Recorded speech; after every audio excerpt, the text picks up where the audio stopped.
The desert wind was sharp and dry as Tom walked across the outer boundary of the colony. His boots crunched on the red sand and his eyes scanned the empty land. He was just doing a routine check, making sure the solar panels were clean, the fence intact, and no small creatures had chewed through wires again. He wasn't expecting anything strange. But then he saw it. Something had crashed near the southern ridge. It wasn't big, but it had torn a deep trail in the sand. Smoke was rising from the back of a small silver pod, clearly not human design. Tom's heart beat faster. He dropped his toolbox and ran toward it. As he got closer, he could see strange symbols glowing on the side. The pod hissed as it cooled, metal creaking. Carefully, he moved closer and found a round door halfway open. Inside, it was dark until two glowing eyes looked back at him. Tom stepped back, startled. Then he realized it wasn't a weapon or robot. It was a child. A small alien girl, no older than 10 by human guess, sat curled in the corner. Her skin was light blue, her hair white like snow, and her eyes large and silver. She looked terrified, thin and weak. Her hands clutched a small crystal necklace. Tom didn't move quickly. He knelt down beside the pod and spoke gently. "Hey, it's okay. You're safe now." Of course, she didn't understand him, but something in his voice made her blink slowly, then lowered the crystal. She was shaking. Tom reached into his backpack and pulled out a water bottle and a protein bar. He unwrapped the bar and placed it on the edge of the pod, then offered the water. The girl didn't move at first. Then slowly, like a scared animal, she took the water and drank. Tom called in the emergency signal. The colony responded within minutes. A security team and medical unit arrived in a rover. When they saw the girl, they raised their weapons. "Don't move!" one guard shouted. "She's just a kid!" Tom stood between them. "She's an unknown alien," the guard replied. "Protocol says we quarantine and report. She's injured, scared. Look at her." But the guards didn't care. Two of them moved forward, trying to pull the girl out. She screamed high and sharp in the air around her, shimmered. Lights on the rover flickered. One of the guards staggered backward, holding his head. Tom grabbed the girl and stepped away. "Don't touch her. She needs care, not cages." Dr. Boleyn, the colony's medical officer, stepped forward, frowning. "Tom, this is serious. We don't know what she is. If she's dangerous..." Tom looked into the girl's eyes. "She's a child, and she's alone. I'll take responsibility." Dr. Boleyn sighed. "Fine. Temporary custody. But she stays in quarantine housing. There's no exceptions." Tom nodded. "Agreed. I'll take care of her." Later that night, Tom set up a small living space in an unused research room. It had been cleaned and sealed off. As a safe zone, brought a blanket, a pillow, and a few soft lights. The girl sat quietly in the corner, watching everything. Tom placed food in front of her again this time, fruit and soup. She sniffed it, tasted it, then began to eat slowly. Tom smiled and sat across from her. "My name is Tom," he said, pointing. To himself, "Tom." She tilted her head. He pointed again. "Tom." She opened her mouth and tried to repeat. "Tom." Tom laughed softly. Close enough. Then he pointed at her. "You." She looked down, then touched the crystal around her neck. "Yenna," she said softly. Tom smiled warmly. "Yenna, that's a beautiful name." Yenna gave the tiniest nod. She still didn't speak much, but she was watching him more closely now. Less fear in her eyes. More curiosity. Over the next few days, Tom spent time helping Yenna understand simple things. Food, words. He found an old translator device and adjusted it to match her voice. Slowly, it began to pick up more of her language. "Safe," he said, placing his hand over his heart. "Safe," she repeated, pressing her small hand to her chest at night. Yenna sometimes cried in her sleep. Tom would sit nearby, whispering softly. Once, she reached out and held his hand. Her skin was cold, but her grip was strong. Tom didn't know where she came from or what had happened to her, but he knew one thing. She didn't want to be alone. One evening, Tom returned from a meeting with the colony council. He had tried to argue that Yena should be allowed to stay longer, that she wasn't a threat, but most of them were afraid. They wanted to send her off-world to the capital for study. When he entered the room, he found Yena sitting in front of a screen, watching pictures of Earth animals. She pointed to a rabbit and smiled. "Soft," she said. Tom sat beside her. "Yeah, very soft." She looked up at him. "You stay." Tom nodded. "Always." Then she did something surprising. She leaned against his shoulder. In that small moment, Tom made a silent promise to himself. Oh.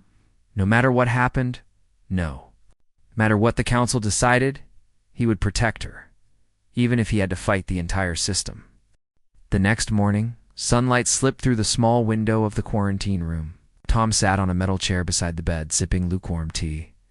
Yena was still asleep, curled under a blanket like a kitten. Her soft white hair covered half her face, and her crystal necklace glowed faintly in the dim light. Tom smiled to himself. She looked peaceful now, nothing like the scared girl in the pod just days ago, as he stood to leave for his shift. Yena opened her eyes. "Tom," she whispered. He stopped, surprised. It was the first time she had said his name without being asked. "You remembered," he said with a smile. "Good morning, Yena." She gave a small nod and sat up. Her movements were slow, careful, like she still wasn't sure if the world around her was real. Tom brought over a tray of breakfasts, laced fruit, bread, and a cup of warm juice. "Eat up," he said, placing the tray beside her. "You need your strength." Yena picked up a piece of fruit and sniffed it before taking a bite. She chewed slowly, then pointed to the cup.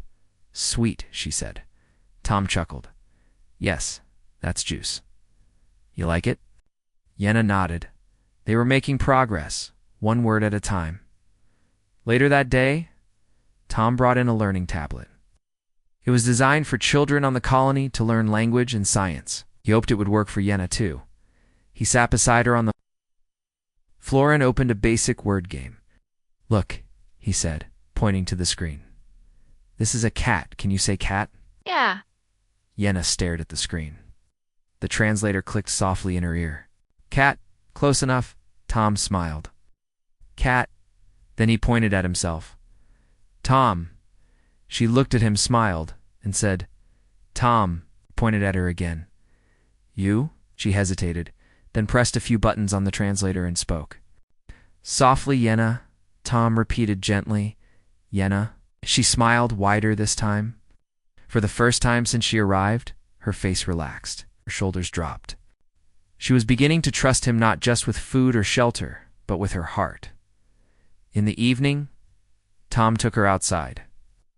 The colony's main dome had a small garden for plants and walking. It was safe, quiet, and calm. Yena walked slowly, her bare feet brushing over the grass. Her silver eyes sparkled as she touched the green leaves. She pointed at the flowers and whispered names in her own language, words the translator couldn't catch. Still, Tom listened. Her voice was gentle, like wind through glass. "You like it here?" Tom asked. Yena looked at him and said, "Soft." "Safe." Tom nodded. "Yes, that's what I want for you." She turned toward him. "Why? You help." He paused for a moment. It was a simple question, but the answer was not easy. Because he said finally, no one else would. And because I was alone once too. Yena tilted her head, curious. Tom sat down on a nearby bench. "When I was a boy, my parents left Earth to join a colony. Their ship was lost in space. I ended up here, with people I didn't know. Scared. Just like you." Yena walked over and sat beside him. Her small hand touched his. Not alone now. Tom's throat tightened. He smiled and looked away, hiding the emotion in his eyes. No, not alone now. But not everyone in the colony was happy. The next day, Tom received a message. The colony council wanted to review Yena's case again. There were concerns, questions, pressure from the planetary capital. When Tom arrived at the council hall, 5 members sat behind a long table. Dr. Bellin was there too. Mr. Tom. One of them began, "We appreciate your efforts with the alien girl. However, we need to discuss long-term options." "She's not dangerous," Tom said. "She's just a child. She's learning. She's peaceful. She's also not human," another council member replied. "And her presence could attract unwanted attention. We detected strange energy from the crash site. Something unknown," Dr. Bellin added. "She may have powers we can't understand. Even she may not know how dangerous she is." "I'll keep her safe," Tom said. "She trusts me. I trust her." "It's not about trust, Mr. Tom. It's about safety. We've received word from the capital. A science team is coming in 3 days. They want to take Yina for study." Tom's jaw tightened. "You want to take her away from the only person she trusts?" "It's not a choice. It's protocol." Tom stood. "Then your protocol is broken." He walked out without another word. That night, Yenna sensed something was wrong. She sat on the bed, hugging her knees. "Tom's sad," she said. Tom forced a smile, a little, "but I'm okay." She reached into her pocket and held out the crystal necklace. "This family." Tom sat beside her. "Your family gave it to you." She nodded. "Gone. I run. Bad things. Chased." Tom leaned in. "Gently. You don't have to run anymore. I won't let them take you." Her eyes met his, wide and serious. "Promise?" Tom held her small hand and said firmly, "I promise." That night, while Yenna slept, Tom sat near the window, watching the stars. Something told him that her past wasn't just a story. Whatever had chased her might not be far behind. And now that the capital was involved, time was running out. He had 3 days. 3 days to figure out how to protect the only person who had ever needed him this much. The next morning, the air inside the quarantine room felt heavy. Yenna was quiet, more than usual. She sat on the floor, holding her crystal necklace tightly. Her silver eyes stared at the wall, but her mind seemed far away. Tom noticed the change. Right away, he knelt beside her. "Yina, are you okay?" She didn't answer. Tom gently touched her shoulder. She blinked slowly, then looked at him. "Something coming," she whispered. Tom felt a chill. "What do you mean?" Yenna placed her hand on her chest. "I feel it. Far but close." Before Tom could ask more, the room lights flickered. The translator buzzed. A strange humming sound filled the air, like a low wind moving through metal. Yenna stood quickly. Her eyes began to glow faintly like silver moons. Tom stepped back in surprise. "Yenna." She looked at him with worry, not anger. "Sorry, I'd try stop, but power not listen."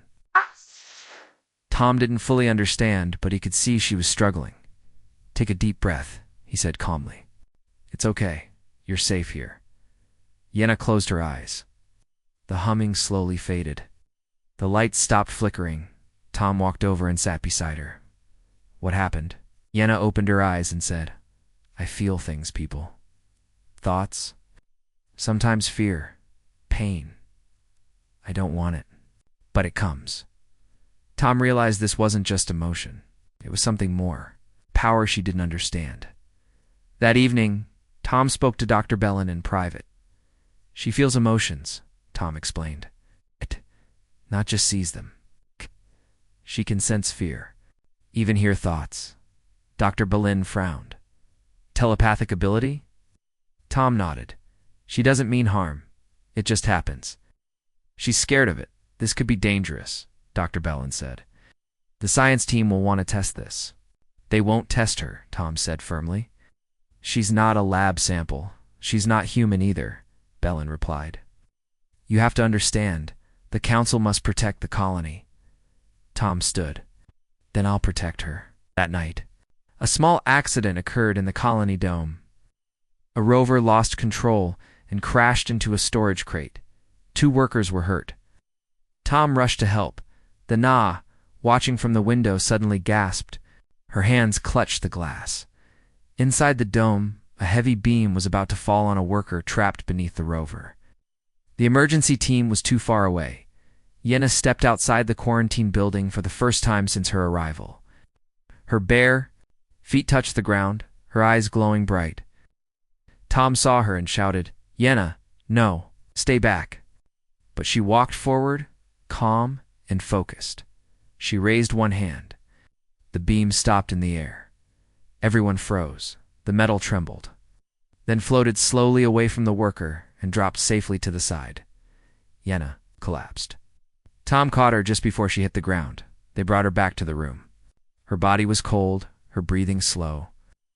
Tom covered her with a blanket and held her hand. "You saved him," he said quietly. "You saved a life." Yenna opened her eyes slightly. "Too much used. You're rest now. You're safe." She smiled faintly and closed her eyes. Word spread quickly by morning. Everyone in the colony knew the girl had powers. Some were amazed, others afraid.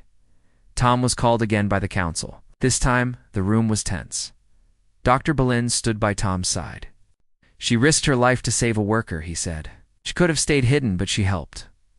A council member frowned. "Maybe she's too powerful. What happens if she loses control again?" Tom answered firmly. "Help her. She's learning. She doesn't want to hurt anyone." Another council member said, "The science team lands tomorrow. They will decide." Tom's jaw tightened. "No, I decide." "I volunteered to care for her, and I still do." "You don't have a choice," the leader replied. "She's not yours to keep." Tom didn't respond. But deep in his heart, he had already made a decision. Later, Tom returned to the room. Yenna was sitting by the window, watching the stars. "They want to take me," she said softly. Tom sat beside her. "Yes, I feel it. They don't like me. You're not the problem," Tom said. "They're just scared of what they don't understand." Yenna looked down at her necklace. "This is from my mother. It keeps memories, like dreams." Tom was silent. Then Yenna held out the crystal. "You see?" Tom hesitated. "How?" Yenna touched his forehead gently. "Close eyes." Tom obeyed. Suddenly his mind filled with images. A beautiful world, filled with light and color. Tall trees that sang in the wind. Strange creatures flying through silver skies. A warm voice humming a lullaby. Mother's gentle hands placing the crystal around Yenna's neck. Then flashes of fear. Fire in the sky. Black ships falling like knives. Screams. Running. A final goodbye. Tom opened his eyes, tears in them. "I saw it. Your home, your family." Yenna nodded. "Gone now." "I'm sorry, Yenna. So sorry." She looked at him and said quietly, "You are home now." That night, Tom sat in the dark, staring at the sky. The science team would arrive. Soon, they would try to take Yenna. They would not see her heart. Only her power. Tom could not allow that. She wasn't a wife. She was a child, and she was his family now. He began making a plan. The sun had not yet risen when Tom woke Yenna quietly. The room was dark, except for the soft blue glow of her necklace. She rubbed her eyes and looked at him with worry. "Is it time?" she asked in a whisper. Tom nodded. "Yes, we have to leave. Before the science team arrives." Yenna sat up slowly. "Where will we go?" "To the old mining station out in the hills. It's far from the colony and off the map. No one uses it anymore." Yenna touched the crystal around her neck and nodded. "I trust you." Tom smiled faintly. "Then stay close and don't let go of my hand." Tom had already packed a small bag with food, water, a medical kit, and an old tracker he rewired to block signals. He wore a long coat and gave Yenna a soft scarf to cover her white hair. The colony was still asleep. The outer gate guards were on rotation, distracted with early shift changes. Tom knew this was the best chance. They walked quietly through the narrow hallways, passing locked doors and glowing lights. Yenna didn't speak, but her eyes kept looking around, alert and sharp. At the back of the colony, they reached a maintenance tunnel. It led outside the protective dome. Tom opened the hatch carefully. The air was cold and the wind sharp. The desert stretched for miles in every direction. "Stay close," he said again. Yenna grabbed his hand tightly. They stepped out. Together, into the unknown. The desert was quiet, except for the soft sound of their boots in the sand. The morning light was slowly growing behind the hills.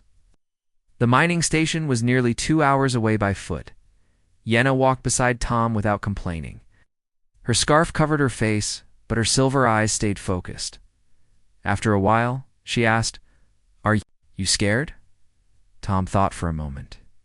"Yes, a little. But I'm more worried for you. I'm okay with you." Tom smiled. "And I won't let anyone take you."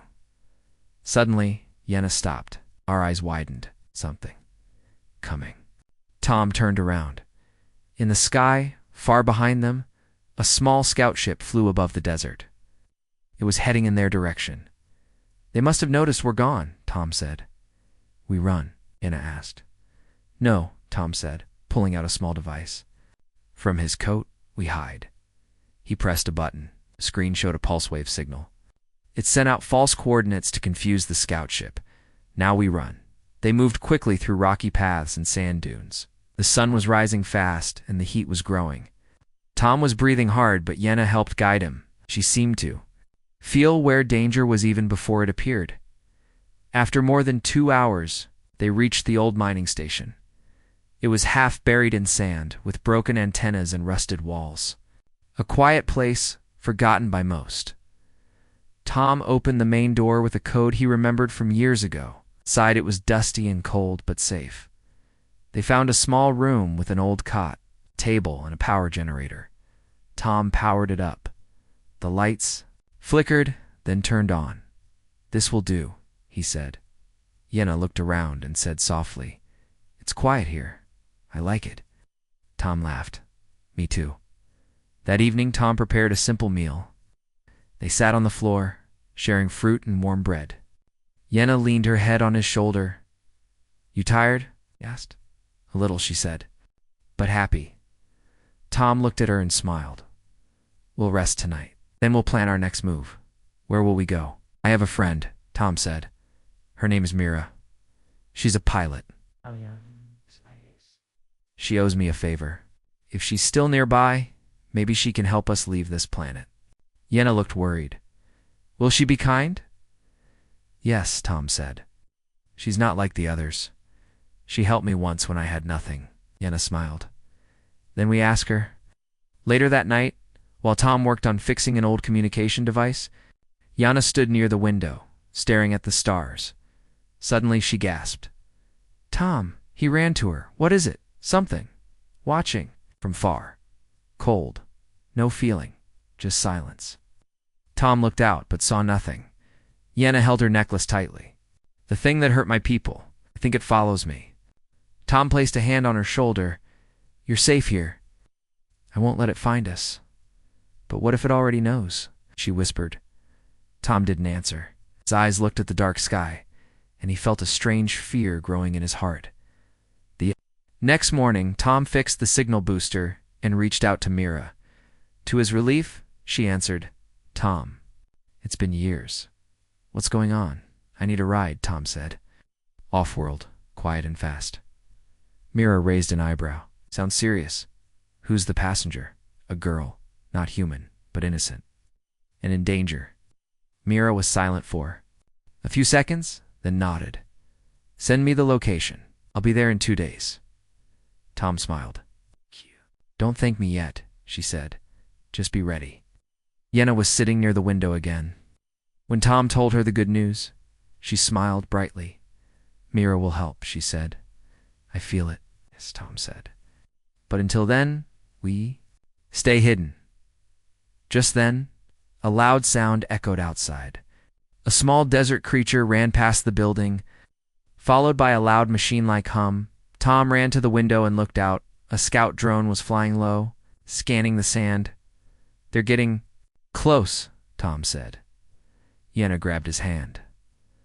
"We stay strong." Tom looked at her and nodded. "Yes." Together. The mining station was quiet again. The scout drone had moved away for now, but Tom knew it wouldn't be the last. More would come. Maybe soldiers. Maybe worse. But inside the dusty walls of the station, there was calm for a little while. Tom Made a small heater work using broken wires and an old battery. The room felt warmer now. Yenna sat on the floor, drawing shapes in the dust with her finger. Her scarf was off. Her silver eyes were softer than before. "Tom," she said, "you had a family?" Tom sat beside her, a long time ago. "I don't remember them much. I was just a boy when I lost them." "Too," Yenna whispered. "My mother gave me this." She held out her glowing necklace. She said it holds light and love. Tom looked at it closely. The crystal shimmered like a tiny star. "It's beautiful." Yenna touched his hand. "Now, I give it to you." Tom shook his head. "No, Yenna. It's your memory. But you're my family now," she said softly. "I feel safe with you."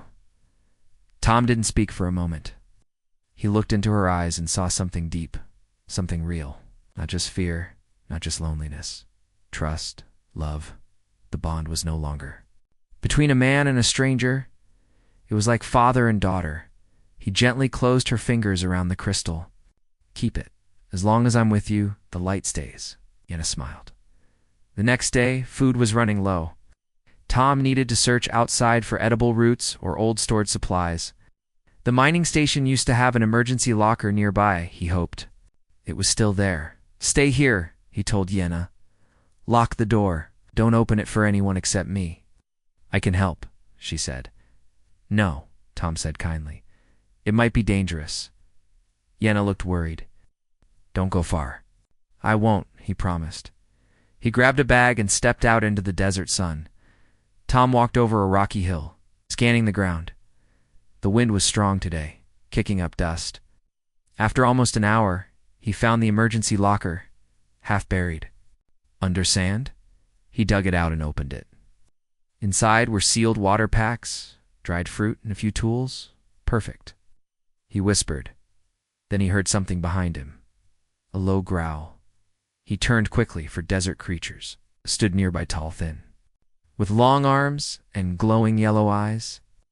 They were called clawstalkers. Not very smart, but fast and hungry. Tom slowly reached for his stun rod. The creatures snarled. He backed away. But they moved closer. Back at the station, Yenna suddenly stood up.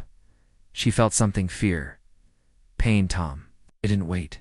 She grabbed her necklace and ran outside. Tom was surrounded.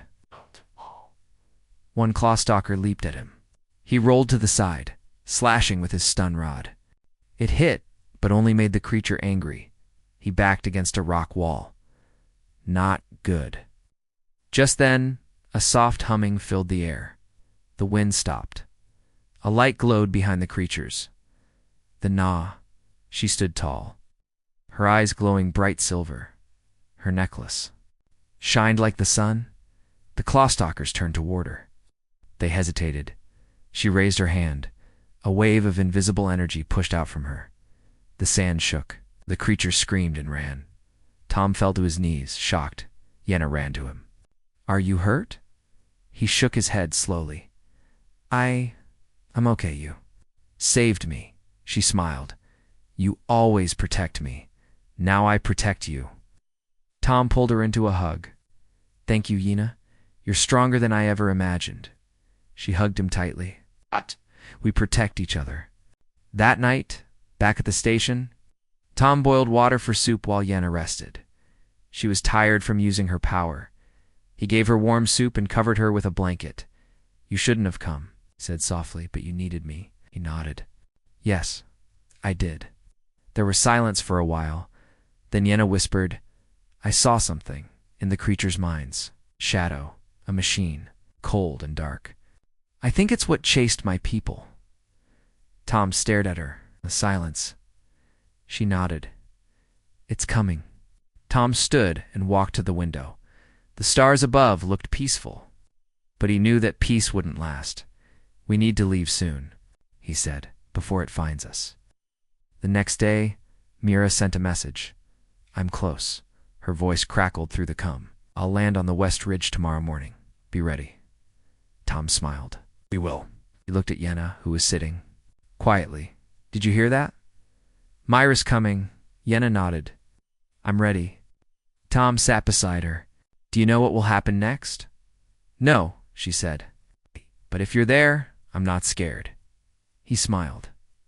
Me neither. That night, they watched the stars again. Tom asked, "What was your world like? Before everything?" Yena closed her eyes. Warm skies. Singing trees. My people didn't fight. We shared songs and light. Tom listened carefully. "And what about you?" she asked. "What did you want before me?" Tom was quiet. "I didn't know. Just living.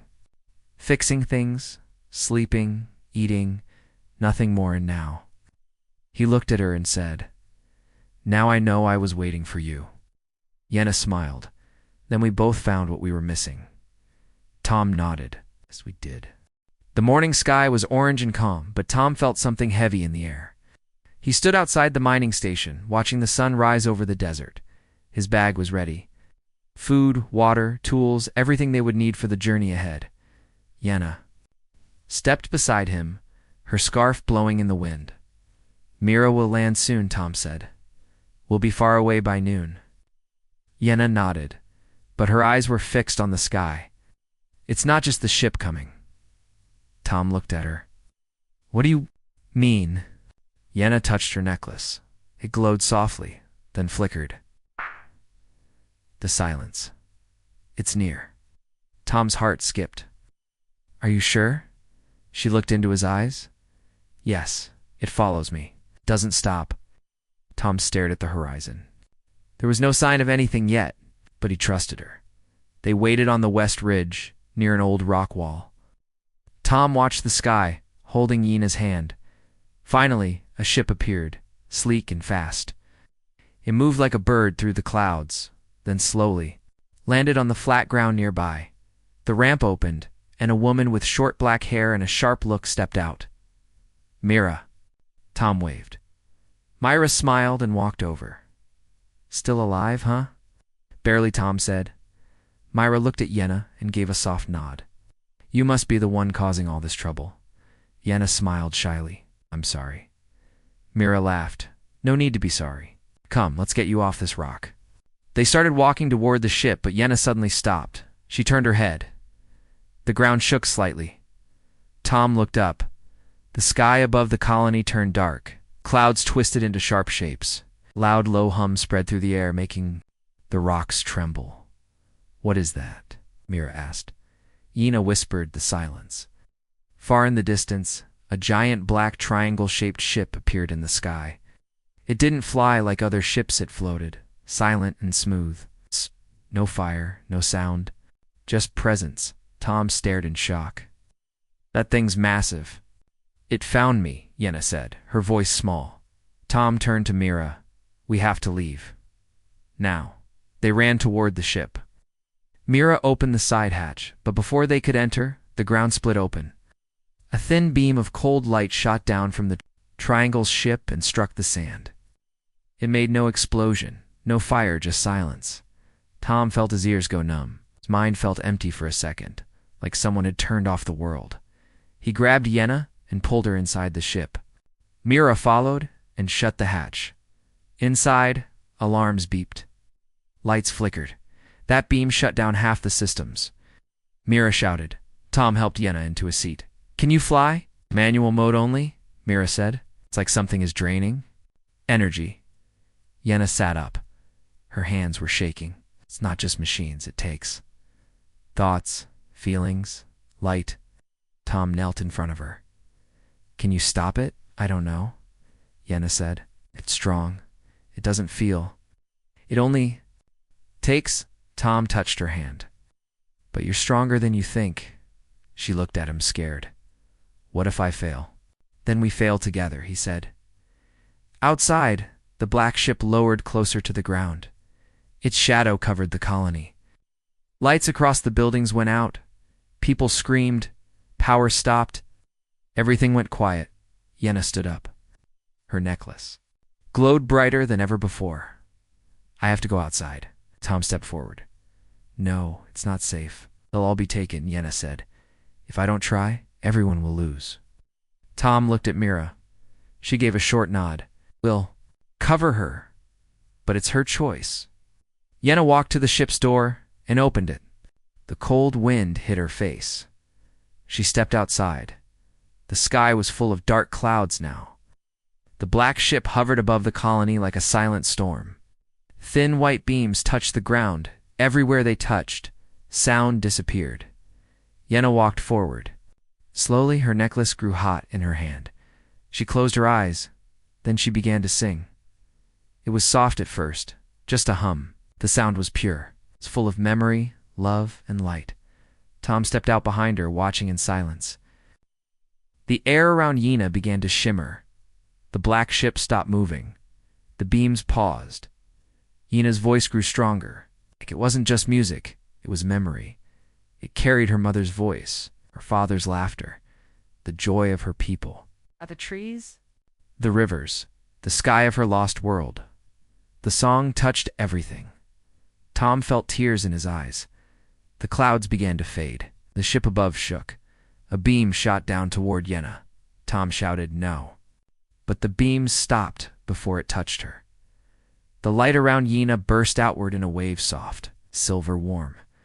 The triangle ship twisted once, then slowly turned and floated back into the sky. Then it vanished. The silence broke. Birds chirped. Machines buzzed. Voices returned.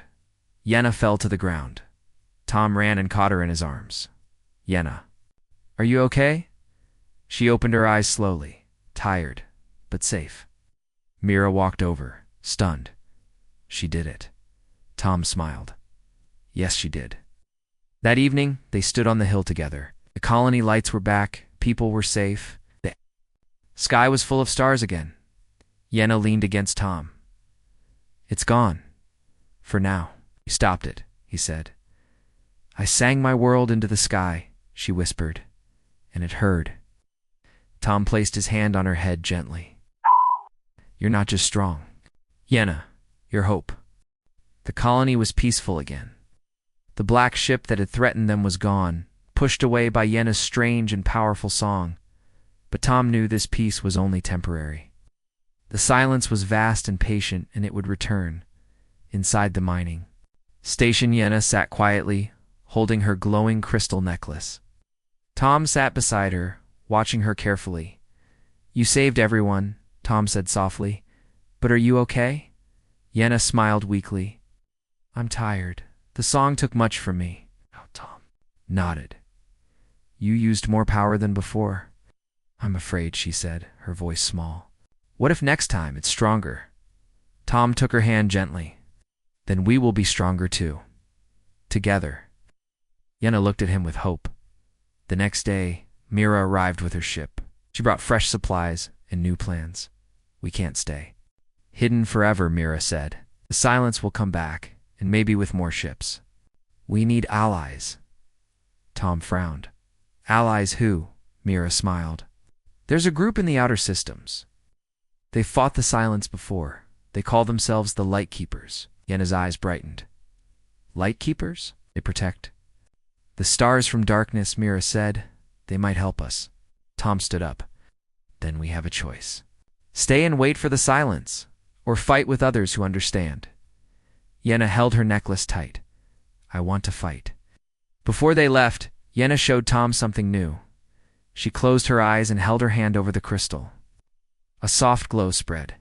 From it, filling the room with warm light, suddenly, images appeared, visions of faraway planets, bright cities, and ships flying through the stars. Tom watched, amazed. "You can see beyond the stars?" Yenna nodded. "It's memory and hope. My people's light." Tom smiled. "That light will guide us." They left the mining station quietly at dawn. Mira piloted the ship skillfully through rocky canyons and over golden deserts. Yenna sat beside Tom, her eyes on the stars. As they traveled, Tom taught Yenna about humans, about hope, about fighting for what is right. Yenna shared stories, too, about her lost world, about her people's songs and dreams. Slowly, their bond grew stronger. They were no longer just protector and child. They were family. After days of travel, the ship arrived at a hidden space station near the edge of the galaxy. The Light Keepers were waiting. They were a small group of humans, aliens who believed in protecting life from the silence. Their leader, a tall woman with bright eyes named Arya, greeted them warmly.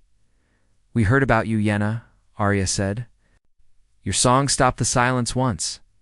You have a gift." Yenna bowed slightly. "I want to learn. I want to protect." Arya smiled. "Then we will teach you." Training began quickly. Yenna learned how to control her power better. She practiced singing the song that could push away the silence. Tom helped too, learning about the Lightkeeper's technology and tactics. Days turned to weeks. Yenna grew stronger. Her voice became clearer, her light brighter. Tom watched her with pride. He remembered the scared girl in the pod, lost and alone. Now, she was a warrior of light.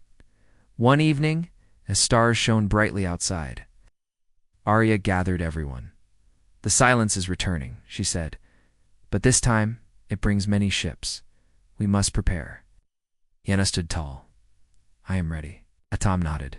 "We fight together." Mira loaded weapons and shields onto the ships. The Lightkeepers made plans to meet the silence in space to protect the galaxy from darkness. When the silence arrived again, it was worse than before. Huge ships covered the sky, their black forms, blocking the stars. But the Lightkeepers were ready. Yenna stood on the front ship's deck, her crystal necklace glowing like a beacon. She began to sing. Her voice was strong and clear, filled with all the hope and love of her people and the courage of her new family. The silent ships trembled. The blackness began to break apart, replaced by soft silver light. The battle was long and hard, but the Lightkeepers fought bravely. Tom stood by Yenna's side, ready to protect her at all costs. In the end, the silence was pushed back. The stars shone bright again.